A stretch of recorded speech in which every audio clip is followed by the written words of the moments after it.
Livro de Filipenses, capítulo 1, nós estamos numa campanha chamada Jeová Jirê. Hoje é a segunda semana ou terceira? Segunda? Segunda semana, eu acho que nós perdemos a conta, né? Nós começamos lá atrás, depois, não, vamos começar na frente. Então, hoje é a segunda semana. Jeová Jirê, o Deus da provisão, da providência.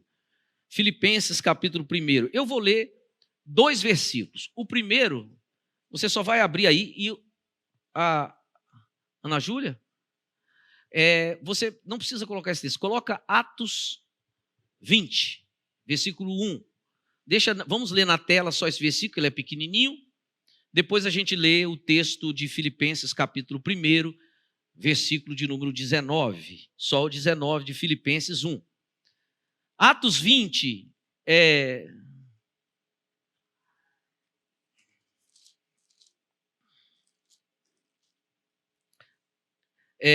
20, 17, Ana Júlia, desculpe. 20, 17. Isso. Vai. Atos 20, 17. Diz assim: de Mileto mandou a Éfeso chamar os presbíteros da igreja. Vamos ler juntos? 1, 2, 3. De Mileto. Mais uma vez. De Mileto. Joia. Agora Filipenses 1, 19. Se a Bíblia está aberta, Filipenses 1, 19. Se estiver na tela também pode pôr, Ana Júlia. Diz assim: porque estou certo de que isto mesmo, pela vossa súplica e pela provisão do Espírito de Jesus Cristo, me redundará em libertação. Diga aleluia. Vou contar até 3, a igreja vai ler. Preste bastante atenção nesse texto. Vamos lá, 1, 2, 3. Porque estou certo.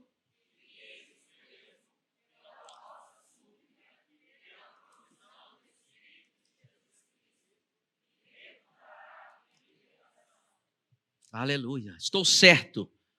Estou certo. Estou certo de que pela vossa oração, pela súplica da igreja e pela provisão do Espírito de Jesus Cristo, eu terei libertação. Diga comigo: estou certo que através da oração e da provisão do Espírito de Deus, eu terei libertação.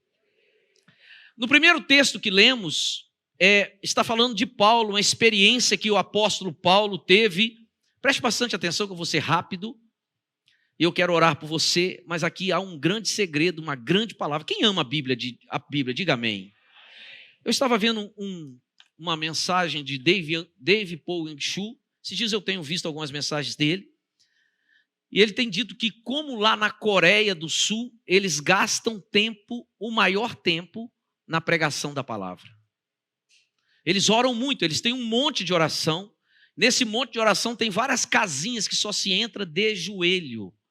E as pessoas passam dias orando e jejuando. Os cultos são 5 horas da manhã, começa o primeiro culto. Dizem que as pessoas saem correndo para chegar na igreja e encontrar um lugar para sentar. E eles gastam o maior tempo na palavra de Deus. Aleluia. Tempo de louvor é tremendo, nossa cultura é diferente, mas nós precisamos amar e nos consagrar à Bíblia. Crente que não lê Bíblia, ele é um crente raso, fraco.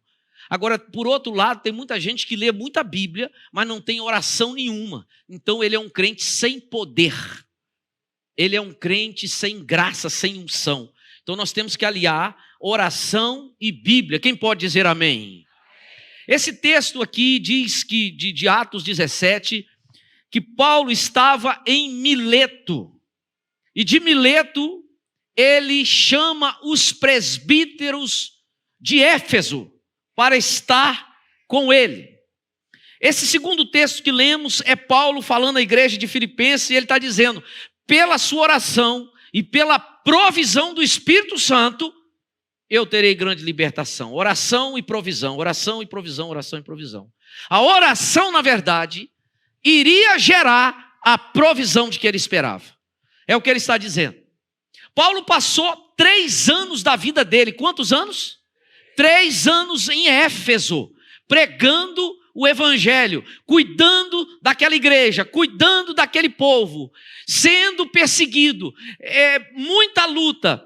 Paulo tinha, irmãos, uma determinação muito grande em cumprir tudo que Deus colocava na mão dele. Paulo nunca desistia das coisas que Deus dava. Sempre que Deus dava algo, ele pegava com unhas e dentes e ia em cima daquilo ali, não desanimava, não desistia. E muitas vezes, o diabo levantou obstáculos para impedir Paulo. Igualzinho faz com você e comigo. O problema é que muitos de nós não percebem, você que está na internet, não percebe também que esta luta, que essa peleja, que essa dificuldade, que esses obstáculos advêm somente, principalmente, então, do adversário. Muitas vezes a gente caminha em uma luta tremenda e não estamos tendo discernimento que aquilo ali vem do adversário. Por que o adversário põe tanta luta no seu caminho? Porque ele sabe, ele tem medo. Na verdade, Satanás tem medo, ele quer te parar a qualquer custo, porque ele sabe que o que vai acontecer se você cumprir o propósito de Deus? Se você cumprir o que Deus tem para você, se você for fiel àquilo que Deus tem para você, fizer o que Deus tem, vai ser um arraso no mundo espiritual, no reino das trevas. Diga, eu tenho potencial. Há um chamado de Deus para cada um de nós, irmãos. Esse irmão que está do seu lado, ele não é 1 centímetro, 1 milímetro melhor, mais importante do que você. Ele pode ter mais graça de Deus, porque ele leva a Deus mais a sério, ele ora mais, ele busca mais. Mas ele tem um vocátil, um chamado, ele tem uma unção que Deus deu para ele, mas você também tem. O que cabe a cada um de nós é nos lançarmos como Paulo. Paulo, irmãos, ele era dedicado completamente ao que Deus tinha para ele. Paulo não se dava o luxo de ficar perdendo tempo.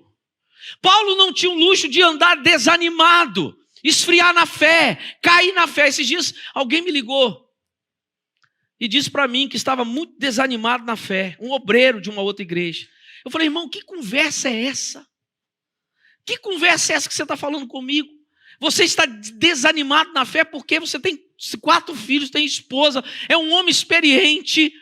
Vamos orar, porque o Espírito de Deus vai te animar. Paulo não dava o luxo. A Bíblia diz assim, anima-te. Ou seja, é uma ação sua. Às vezes você quer culpar os outros pelas suas derrotas, pelos seus fracassos, pelos seus desânimos. Eu quero te dizer que no céu isso não vai valer.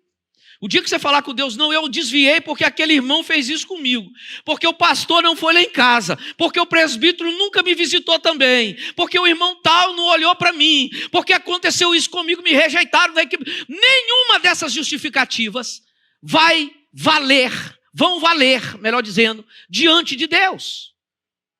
O dia que nós formos nos justificar, Deus vai falar assim, eu te dei o meu Espírito Santo para te ajudar, te animar, e você nunca deu lugar a Ele. Você sempre preferiu tapinha nas costas, palavras de irmão, elogio de irmãos, do que a palavra do Espírito Santo de Deus. Paulo nunca se deu esse luxo. O que acontece com ele? Lá na cidade de Éfeso, 3 anos pregando, começa uma perseguição. Paulo tem que fugir da cidade de Éfeso, abandonar.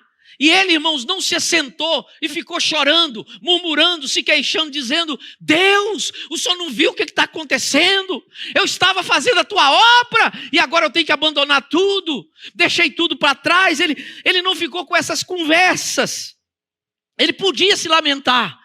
Mas ele não se lamenta, porque Deus, o Senhor permitiu isso.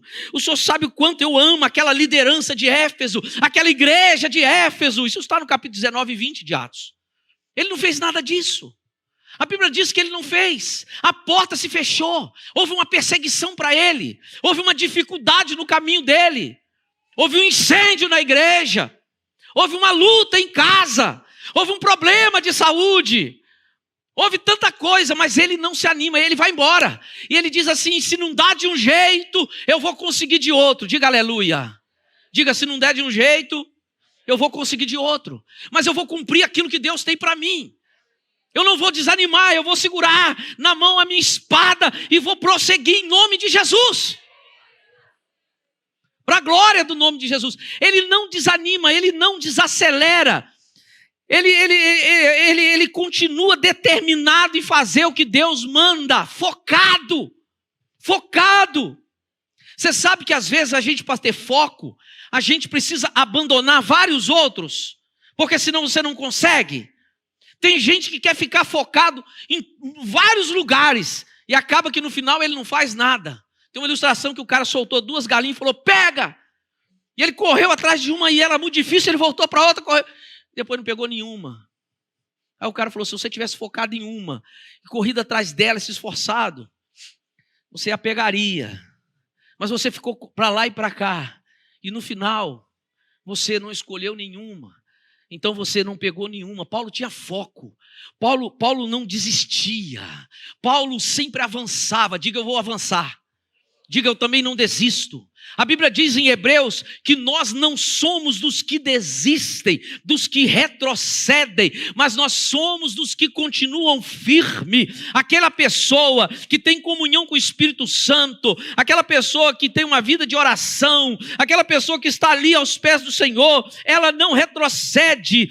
Diz assim: guardemos firme, Hebreus 10, 23, guardemos firme a confissão da esperança, sem vacilar, porque quem fez a promessa é fiel. Diga aleluia. Diga, Deus é fiel e Ele cumpre a promessa. A nós nos cabe ficar firme. Quando eu falo ficar firme, o que você pensa? O que passa na sua cabeça? Eu conversava com um pastor, amigo, e eu estava dizendo o seguinte: você que é pai, imagine que todo dia você briga e bate no seu filho. Todo dia. Toda vez que seu filho se encontra com você, você dá um tapa nele na bunda, você grita com ele, você ameaça ele, você fala: toma cuidado, cuidado. Isso dá uma neurose na pessoa. Eu estava conversando com o pastor. Eu falo: cara, ou esse menino é muito doente, ou ele vai ficar doente. Eu penso que quando eu falo guardemos firme, essa firmeza no Efésios é ristemi em grego. Fala de ser firme na base. É porque eu estou falando com pessoas que amam a Jesus, que não estão brincando de ser crente, que não estão com pecado escondido. Eu estou falando com pessoas que têm lutas, têm dificuldades, mas estão buscando em Deus uma vida certa.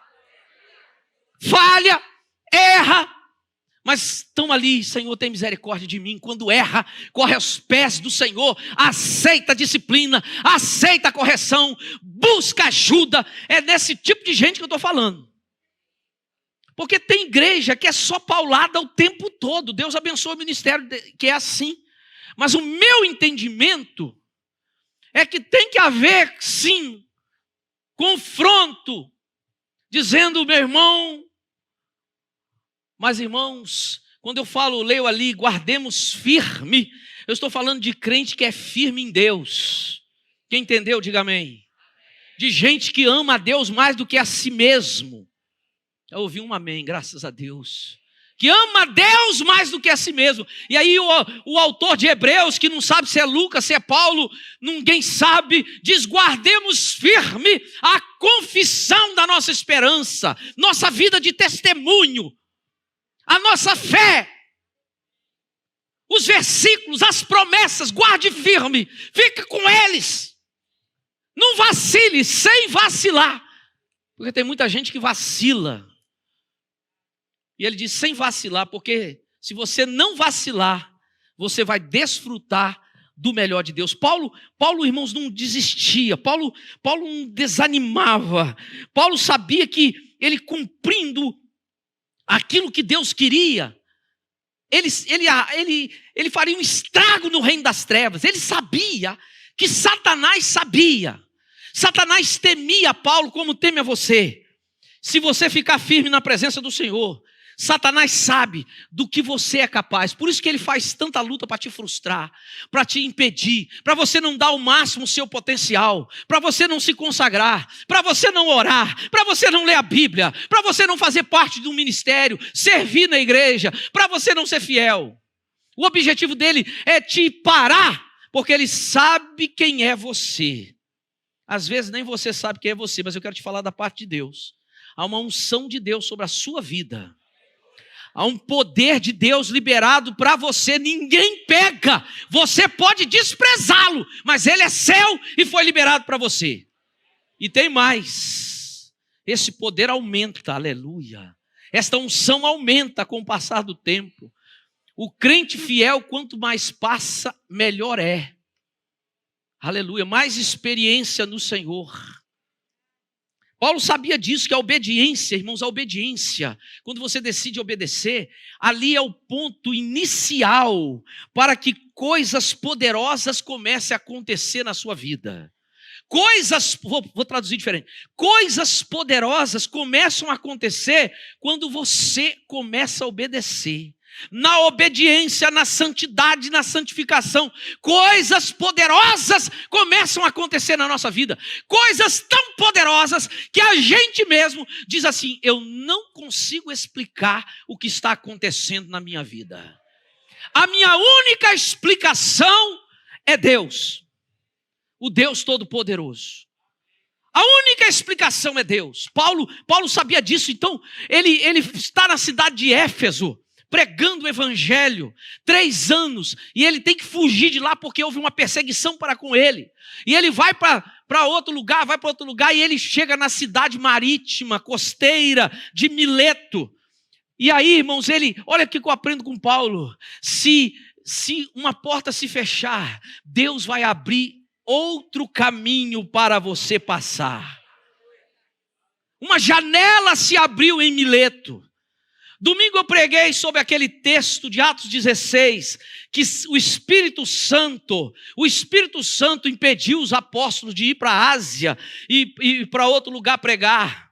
E li também aquele outro texto onde diz que Satanás novamente barrou o caminho. Mas Paulo se sentia limitado durante um período. Irmãos, tem hora que acontece, não sei se você já viu, se você for no meu Instagram, você vai procurar um vídeo, vai ter um vídeo lá do ano passado, no mês de maio. E eu estava ali fora fazendo uma live dizendo assim: teríamos um culto aqui domingo. Essa semana teríamos uma live ao vivo com a equipe de louvor e tal. Não vamos ter, porque pegou fogo na igreja. Aí começa a passar as cenas do fogo aqui dentro. Tudo destruído. E aí lá no final diz assim: se você me perguntar o que vamos fazer, eu não sei. Era como se eu estivesse dizendo: não me pergunte o que vamos fazer, porque eu não sei. Eu ainda não sei. Eu preciso esperar Deus sinalizar. Deus mostrar. Tem hora que a gente não sabe o que fazer. Eu estou te dando um exemplo palpável para você ver. Mas agora eu estou te explicando. Tem hora que a gente não sabe. Eu não sei, irmã, o que eu vou falar para você.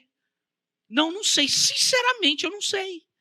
Irmã, eu não sei o que fazer, mas eu vou orar e o Espírito Santo vai sinalizar. Paulo se viu nessa situação. Ele teve que fugir, foi para um lugar, foi para o outro. Mas quando ele chegou em Mileto, versículo que lemos de Atos, capítulo 20, versículo 17, quando ele chegou em Mileto, ele teve uma ideia. Ele diz assim: eu não terminei a obra que Deus tem na minha vida na igreja de Éfeso. Mas se não dá para mim ir lá, eu vou chamar os líderes aqui. E eles vêm aqui e eu termino de ministrar para eles e a igreja será abençoada. E foi isso que Paulo fez. Ele não pôde ir lá, mas Deus arrumou um outro caminho para ele passar, uma outra forma dele fazer a obra de Deus. Se eu escrevi isso aqui, se eu escutar o Espírito Santo, Ele me mostrará outro caminho para chegar onde preciso chegar. Se eu ouvir o Espírito Santo, Ele vai me mostrar outro caminho para eu ser quem eu preciso ser. Levante a mão, quero profetizar na sua vida em nome de Jesus. Recebe aí. Se você fechar o olho, até você ouve melhor.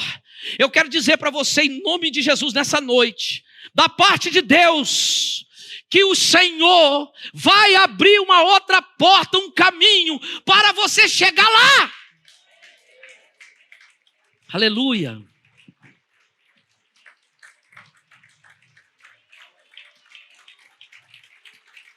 Se você escutar o Espírito de Deus, o Espírito Santo está precisando de parceiros comprometidos com Ele. Deus está querendo homens fiéis, quebrantados, com lágrimas nos olhos, comprometidos com Ele, para esse tempo que estamos vivendo. O que está acontecendo em Israel hoje, ninguém sabe falar ao certo o que é aquilo. E eu quero te dizer que pode ser um sinal claro da volta de Jesus. Se você conhece profecia, você sabe do que eu estou falando. Um sinal claro mais perto. A aproximação do anticristo. A Bíblia fala que quando o anticristo assumir, é porque a igreja foi arrebatada. E ele vem para resolver problemas sérios no mundo inteiro, como pandemia, como guerras, como fome, trazer paz. A Bíblia diz que eles farão sinais e prodígios que deixarão as pessoas maravilhadas, mas serão sinais e prodígios de engano. Será um homem que as massas humanas ficarão, diz a Bíblia, boquiaberta diante a sua sabedoria e os seus discursos inflamados. As pessoas vão dizer, esse aí é a solução do mundo inteiro. E tudo está se caminhando para isso. Todas as nações, e inclusive no Brasil, vários líderes falam de um governo mundial, de um líder mundial para essas nações, para todas as nações. Guerras, fome, peste. Nós estamos vivendo o tempo do fim, mais que nunca Deus precisa de homens como você. Você pode dizer amém? Pessoa consagrada, pessoa de Deus, pessoa que escuta o Espírito Santo, parceiro comprometido. Eu quero te dizer que Deus vai te capacitar, em nome de Jesus, a vencer todo e qualquer obstáculo na sua vida. Paulo não deu de um jeito, ele foi de outro. Diga, se não vai dar de um jeito, eu vou de outro. Mas a vitória vai chegar na minha mão, vai. Diga, a vitória vai chegar na minha mão. Diga, cada dia, Deus vai me usar mais. Diga, cada dia, Deus vai me usar mais.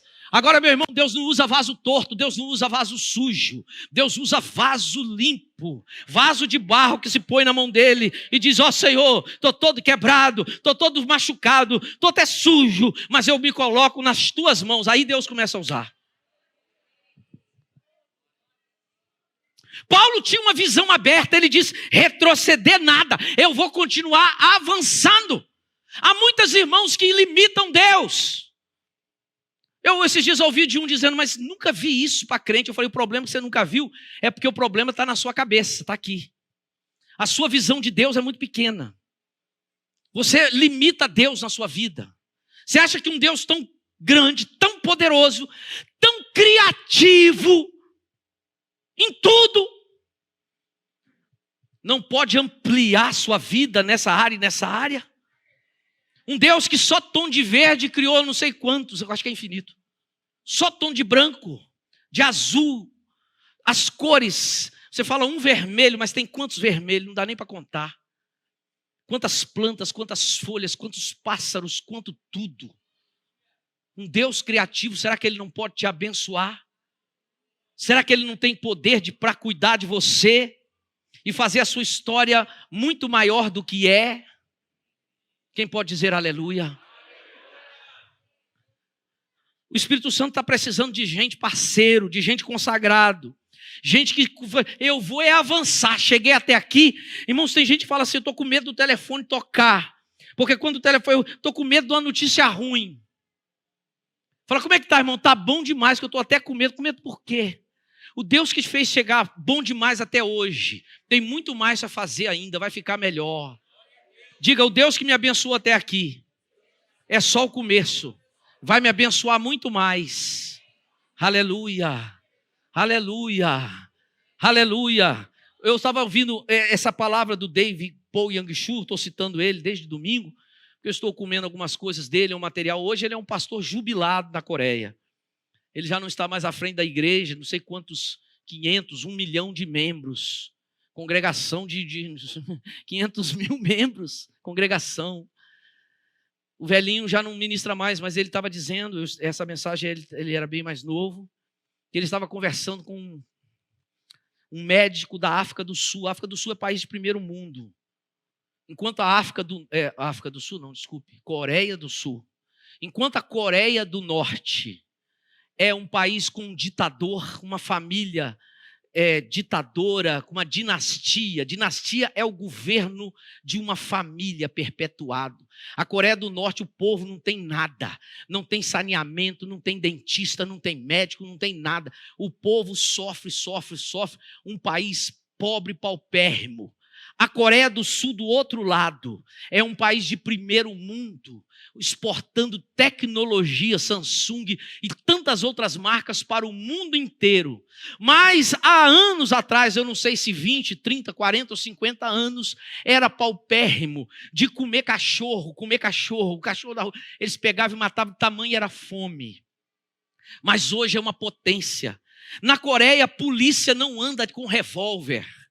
E eu perguntei ao pastor, mas como, pastor? Ele falou, para que não anda? Não tem revólver. Mas como que é? Embora tenha uma posição bélica militar forte, mas no policial, nas viaturas, policial na rua, todos desarmados. Quando precisa é que vai aquele batalhão com armas, mas é quase nunca, não tem quase homicídio, não tem roubo. É a Coreia, um lugar onde tem um poderoso avivamento de Deus. Onde pastores do Brasil, na década de 80 e 90, saíam em caravanas para a Coreia, para estar com aquele povo. Só destaca aqueles irmãos, aquelas megas igrejas, e aqueles irmãos, e esse pastor líder dessas igrejas todas, que Deus usou nesse avivamento. Ele estava dizendo, o que eu preguei aqui esses dias atrás, e eu preguei fruto de pesquisa da neurociência, escutando uma palavra de neurociência aqui, um outro profissional aqui, outro profissional, relacionei algumas coisas e ministrei aqui umas 2, 3 mensagens falando sobre o cérebro, a máquina mais complexa, mais genial, mais potente, que nenhum computador do mundo se equipara. Os seus olhos, por exemplo, criado por Deus, ele consegue penetrar, suponhamos que aqui tem cercas, alambrados, telas. 1, 2, 3, 4, 5, 6, 7, 10 telas. E depois do final das telas tem um passarinho verde. Você consegue olhar pelas telas e sair todas as telas e focar lá no passarinho e vê-lo com perfeição. A ciência até hoje não conseguiu fazer isso com as máquinas de filmar ou de fotografia mais modernas. As melhorzinhas conseguem transpor uma barreirinha aqui, outra ali, mas não se equipara ao nosso cérebro criado por Deus.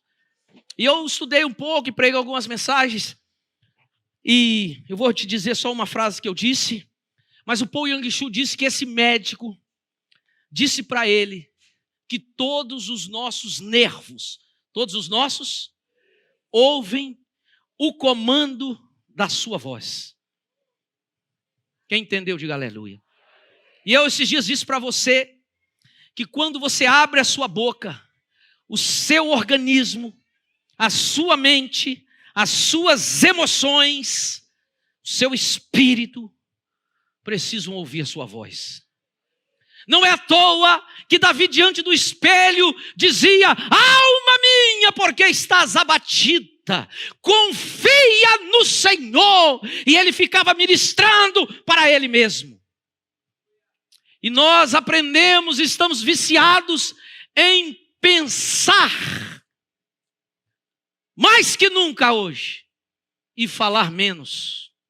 Mas a Bíblia diz assim: guardemos firme o pensamento, não, a confissão da nossa esperança, sem vacilar. O seu corpo, o seu organismo precisa ouvir sua voz. Quando você diz, por exemplo, estou exausto, cansado, o seu cérebro já libera em comando para todas as glândulas, todo o organismo, e você começa a se sentir cansado e precisando de relaxamento. Já está provado o que a Bíblia já diz há séculos. Quem está entendendo, diga aleluia. Quem está ouvindo a voz de Deus? Você que tem dito que é um miserável, você tem dito que é um Zé Ninguém, você que tem dito que é um coisa nenhuma, que é um zero à esquerda, você tem dito que não tem nada, que seu salário é uma miséria, que a sua casa é feia, que você é feio. Você vai mudar esse discurso hoje, porque você é único, você é a menina dos olhos de Deus, você é a cabeça e não cauda. Deus te fez a coroa da criação. Diga, eu sou o que a Bíblia diz que eu sou. Diga, eu tenho saúde. Diga, eu viverei muitos anos para a glória do nome do Senhor. Diga, eu tenho saúde. Diga, Deus vai me dar, está me dando projetos novos, ideias novas para a glória do Senhor. Diga, eu vou prosperar muito para a glória do Senhor. Sabe o que é prosperar para a glória do Senhor? Você acha que prosperar é para você ter, para você usufruir somente? Não é não, irmão. Prosperar é para ser bênção na vida das pessoas. Agora, se você esperar você prosperar para ser bênção, você nunca vai prosperar. Você começa a prosperar e ser bênção com o que você tem hoje. Eliseu perguntou à mulher, o que você tem em casa? Ela diz, não tem nada. Ele falou, nada? Pensa direitinho. Ela diz, eu tenho um pouquinho de azeite. Ele falou, com esse pouquinho você vai prosperar.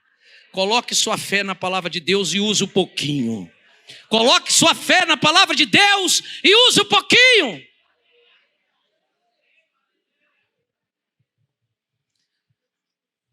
Primeiro para Deus, diz ele.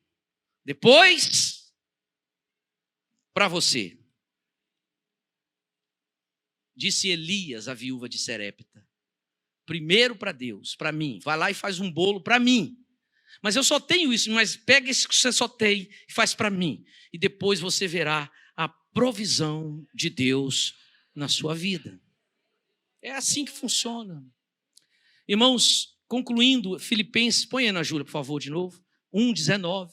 Paulo disse assim, pela vossa oração e pela provisão do Espírito Santo, eu vou ter um livramento, eu vou ter libertação. Você já sabe, eu queria que você até anotasse na sua Bíblia. Esta palavra provisão, ela é epiroregel, no grego. Epiroregel. Pastor, por que o senhor está falando isso? Porque você precisa entender mais profundo o que é isso. Quando você pensa provisão, o que você pensa?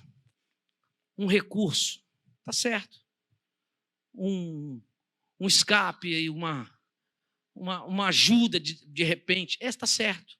Mas não é só isso. Epiroregel era uma palavra usada lá no grego clássico para companhia de teatro. Eu já lhe falei isso, vou repetir que vale a pena. Para a companhia de teatro. O teatro preparava uma peça, os gregos lá, para se apresentar. Ensaiava meses, usavam todos os recursos que tinha. Na semana da estreia, faltando poucos dias para a estreia, acabava o dinheiro todo. E eles não tinham mais nenhum recurso para fazer a peça acontecer. Estavam perdendo todo o trabalho de meses. De repente, essa palavra epiroregel representa um benfeitor, alguém que aparece do nada. Quem está entendendo, diga aleluia. E ele vinha na companhia de teatro e dizia assim, vou patrocinar vocês. Quanto vocês precisam? 10 milhões. Então eu vou dar 15, porque eu vou dar 10 para fazer e 5 para sobrar. Alguns pegaram. Não foi eu que coloquei essa palavra. Essa palavra foi o Espírito Santo. Epiroregel está no grego original. Ela significa isso. É só para você estudar que você vai ver. Se você vê outras traduções, porque quando fala provisão, você não entende, não capta o que o Espírito quer falar. E o Espírito está dizendo para nós que Jesus tem provisão inesperada para nós, irmãos. Provisão inesperada. Está precisando de paz? Ele tem uma semente de paz para pôr no seu coração. Está precisando de saúde? Ele tem uma semente poderosa para fortalecer seus ossos, seus músculos, seu cérebro, sua emoção, todo o seu corpo.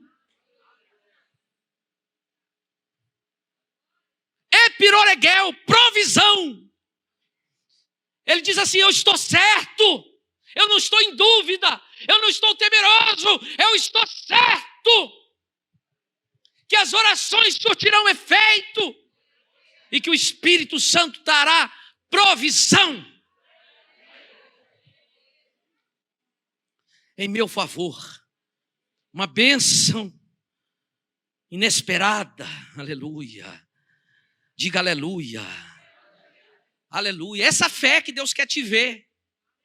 É assim que Deus quer te ver, com o coração inflamado. Ele vai dizer assim: viste meu servo Cláudio, viste meu servo Amarildo. Como é seu nome? Diga seu nome. Viste meu servo, minha serva.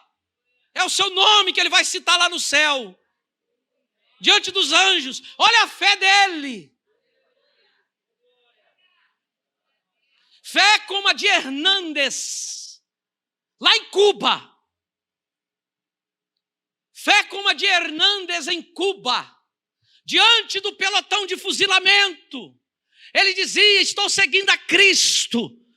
Neste caminho eu não desisto, atrás não volto mais. E com esta música ele viu filhos e esposas sendo fuzilados por Fidel Castro. Conta Josué Erion. E quando Josué Erion contou esse testemunho, está no YouTube para quem quiser ver. Não é agora nos anos 90, nem nos anos 2000, está lá nos anos 80, quando José Erion, missionário na Rússia, em vários países, veio pregar no Brasil, pregou lá em Belo Horizonte, numa igreja, e pregou uma mensagem que revolucionou e mudou a nossa vida. Um missionário apaixonado por almas, e contou essa experiência. Ele cantava: estou seguindo a Jesus Cristo, neste caminho eu não desisto. Cante. Estou, atrás não volto.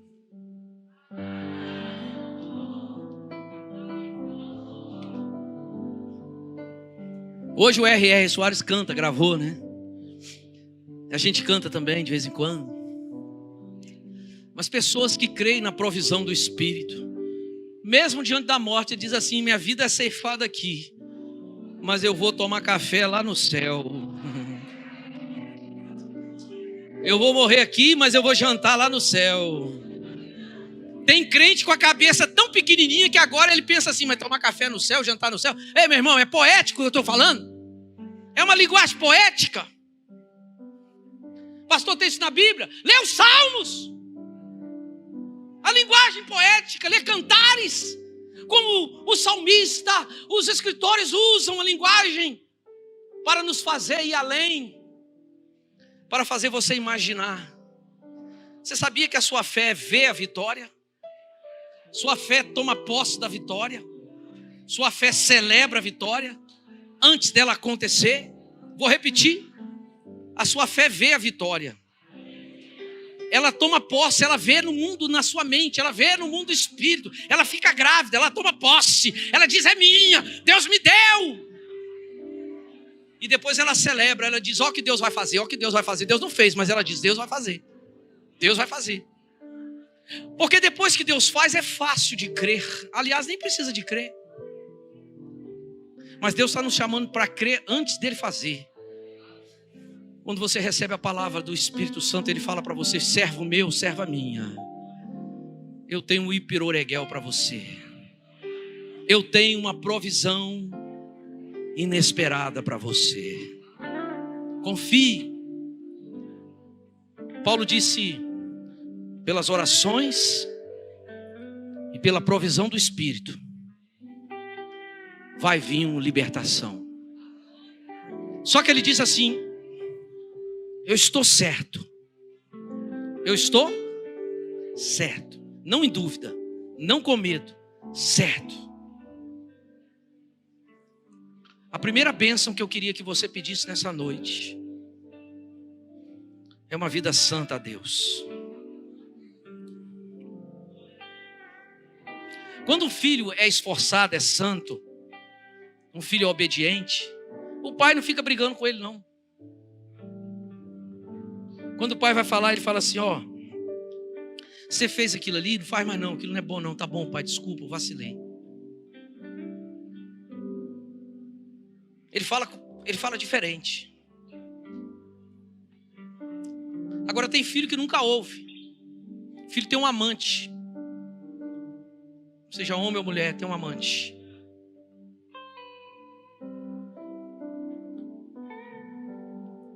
Ele fala, depois ele fala: não quer ouvir a voz do Espírito Santo, segue seu caminho. Porque a Bíblia diz que o seu pecado faz separação entre você e Deus. Nosso pecado põe uma barreira diante de nós e Deus. Mas quando Deus vê, irmãos, um homem, uma mulher quebrantado. Você já viu o poder da lágrima? Mas não é ficar chorando com dó de si mesmo, não. Tem gente que não sabe chorar. Chora errado. Chora errado. Pastor, você vai falar de oração, orar errado. Não, vou falar de choro errado. Sabia que Deus quer ver você chorar de indignação com a injustiça? Se eu estou tão indignado que eu estou vendo tanta maldade, Senhor. Um choro por você mesmo, dizendo: Senhor, olha, Senhor, o que eu tenho? Eu daria para o Senhor, mas me dá santidade. Irmão, Deus vai dar. Deus dá.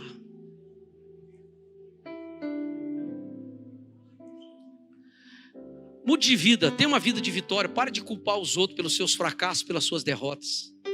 Nem seu pai, nem sua mãe. Meu pai não me deu estudo, pastor. Meu pai foi isso, meu pai foi... Meu irmão, ficar culpando seu pai não adianta nada. Faça o seu melhor. Acorda cedo, dorme tarde. Vai à luta, vai à guerra, dobra a mão. Use o seu cérebro. Você está pensando que Paulo, quando foi para Mileto, o Espírito Santo revelou tudo para ele? Tem hora que Deus revela tudo, mas a maioria das vezes Deus não revela tudo. Deus vai dando aos poucos. Você tem que usar, queimar neurônio, fosfato. Você tem que, entendeu? Botar a mente para funcionar. Dizer: o que eu posso fazer? Aí você fala assim: faz isso. Não, isso aqui é igual pescar de anzol. Vou ficar pegando peixinho. Não, tem que pegar de monte. Aí alguém fala: então pega um barco, vai para o alto mar. Eu não tenho barco. Aí alguém diz: aluga. Fala: já melhorou, dá para alugar. Só que é caro. Eu vou chamar uns 10, porque os 10, aí vai funcionar, cada um dá um pouquinho. Diga aleluia. Paulo disse: eu não posso mais ir em Éfeso. Eu amo tanto aqueles irmãos. Aí quando ele chegou em Mileto, ele falou: vou chamá-los. Ligou para eles, falou, pegou o celular. Paulo tinha um celular iPhone. Ligou para eles, disse: vem para Mileto. Nem fax ele mandou, foi de zap também para alguns. Vem para cá. Fala para ninguém não, vem para cá que eu tenho. Foi todo mundo. Beijaram o Paulo, abraçaram o Paulo com a saudade. Quando chega no final do capítulo 20, casa você lê, Paulo fala com os irmãos lá assim: gente, eu estou indo para Roma, nunca mais vocês verão meu rosto. Eles choraram. Paulo sabia que ele tinha que ir para Roma. Meus irmãos, nessa noite, o Espírito de Deus quer pessoas comprometidas, cheias de fé, sabendo que a provisão de Deus está a caminho. Algumas estão a caminho, outras já chegaram. Fique de pé, em nome de Jesus.